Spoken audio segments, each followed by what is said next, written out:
विश्व प्रसिद्ध महाकालेश्वर ज्योतिर्लिंग मंदिर के विस्तारीकरण की खुदाई में 1000 वर्ष परमार कालीन मंदिर का भाग निकला है। इसके पहले जब खुदाई की गई थी तब हजारों साल पुराने जमीन में दबे मंदिर के अवशेष मिले तो कभी मूर्तियां मिली। इस बार की खुदाई में नदी की प्रतिमा और जिस प्रकार शिखर पर पिलर नुमा के अंश मिले हैं। महाकाल मंदिर के मुख्य पुजारी महेश गुरु का कहना है कि जब मेरे पूर्वज महाकाल मंदिर की पूजा व सेवा करने आते थे तो हमको उनके द्वारा ही बताया गया था कि खुदाई में जो अवशेष मिल रहे हैं वह विक्रमादित्य समय के हो सकते हैं। महाकाल मंदिर में निर्माण के लिए खुदाई चल रही है।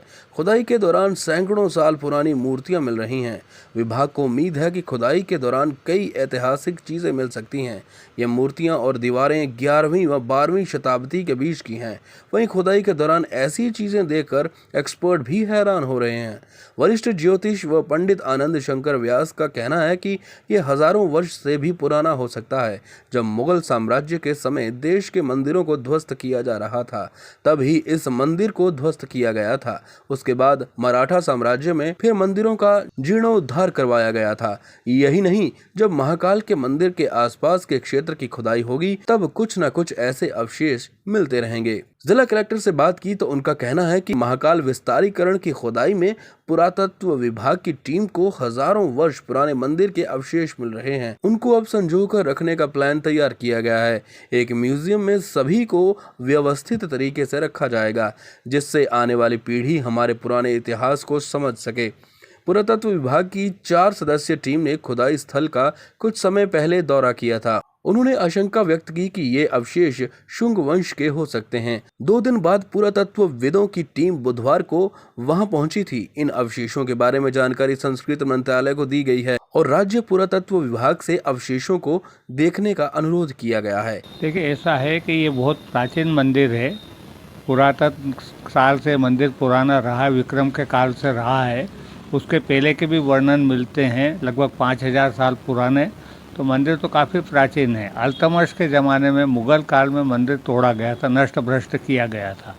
तो उस समय जो तोड़ने के बाद फिर मराठा काल में 300 साल बाद पुनः मंदिर का निर्माण हुआ है।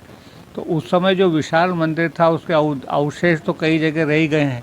तो मंदिर प्रांगण में कई छोटे छोटे मंदिर भी होंगे, बड़े मंदिर भी होंगे। तो ऐसी स्थिति में जो अब वो दबे हुए उनके अवशेष निकलते हैं, कहीं नीचे का बैठक निकलती है, कहीं शिखर का भाग निकलता है, कहीं खंडित मूर्ति निकलती है। तो ये सारी बातें उससे संबंधित है। कुछ पिलर भी निकले हैं, जैसे ओंकारेश्वर मंदिर आपने ऊपर की मंजिल में देखा है महाकाल में, उसमें आपने पिलर देखे होंगे, सब एक सरी के पिलर नहीं है, अलग अलग डिज़ाइन के पिलर है। इसका मतलब जब पहले मंदिर नष्ट किया गया था तो उसके जो पिलर जहाँ जहाँ से निकले होंगे उन इस पिलरों को वापस इन्होंने स्थापित कर दिया। तो इस वजह से एक सरी के पिलर नहीं है, जो उनको पुरातत्व से मिले उन्हीं से स्थापित किया गया। तो ऐसे इस समय भी जो खुदाई में मिल रहे हैं वो प्राचीनतम है, 1000 साल या उससे पुराने भी हो सकते हैं, क्योंकि मंदिर तो बहुत प्राचीन है। यानी कृष्ण के पूर्वज के हाथ से ये मंदिर का किसी समय जीर्णोद्धार हुआ था। तो ऐसी स्थिति में ये कि मंदिर तो बहुत प्राचीन है, इससे निश्चित रूप से यहाँ अवशेष बहुत प्राचीन निकल सकते हैं। ओटला किस चीज़ का बना हुआ है? नहीं, ओटला पत्थर का है, लेकिन मंदिर का नीचे का भाग हो सकता है। नहीं, ओटला है ना, नीचे का भाग है। नहीं, महाकालेश्वर की जो स्थापना है, जहाँ विराजित है, वो पाताल लोक कहा गया है। और पाताल लोक होने के कारण यहाँ बहुत ही नीचे और भी नीचे, जैसे कुंड भगवान की प्रतिमा से और भी नीचे है, वहाँ भी शिवलिंग है। तो हो सकता है कि नीचे नीचे जितने नीचे जाएंगे उतने मंदिरों के अवशेष निकलेंगे। ये सब सारी बातें जो हमारे पूर्वज जहाँ आदि अनादि समय से, यानी 2500 वर्ष से तो हमारे पूर्वज यहाँ पे मंदिर की सेवा में स्थापित हैं। और उन्होंने की बातें सुनते सुनते हम लोग आए हैं कि यहाँ पूरा शिवालय रहा है और वो अवशेष कई समय में दब गए हैं। और आज ये जब खुदाई हो रही है तो वही अवशेष निकल रहे हैं। और उन अवशेष का भी जो सबसे बड़ी चीज़ है, उनकी जो बनावट है, वो महाकालेश्वर के शिखर जो बने हुए हैं उससे समकक्ष, उससे समानता लगती है। इससे ये लगता है कि इस क्षेत्र में जो भी मंदिर और जो भी शिवलिंग या जो भी नंदी जी रहे हैं वो उसी के अनुसार बनाए गए थे, जैसे महाकालेश्वर का मंदिर हो।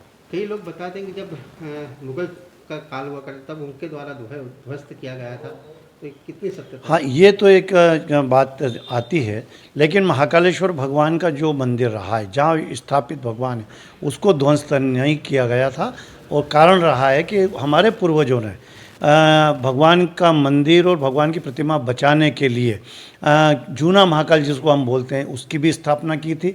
और भी ऐसे मंदिर थे जो उसको डाइवर्ट किया जा सके, उसको बदला जा सके कि वो मेन मूर्ति को क्षति न करते हुए अन्य मंदिरों को वो क्षति पहुंचा दे। और उनकी एक आताताई व्यवस्था रही है, इसलिए ऐसे मंदिरों को भी उन्होंने भी क्षति पहुँचाई है, लेकिन मेन मंदिर और मेन प्रतिमा वो सुरक्षित हमारे पूर्वजों ने रखी है।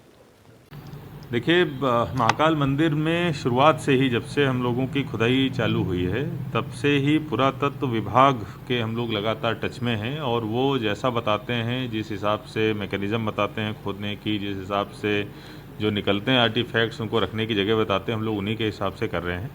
तो अब इस संबंध में भी उन्हीं से एक बार चर्चा करी जाएगी। उनका एक आदमी यहाँ पर लगभग परमानेंटली जो है पोस्ट भी किया गया है। जैसे ही उनसे चर्चा होगी और जैसा उनके द्वारा हमें बताया जाएगा, उसी हिसाब से हम लोग आगे कार्रवाई करेंगे। परिंदा पोस्ट के लिए ब्यूरो रिपोर्ट, उज्जैन।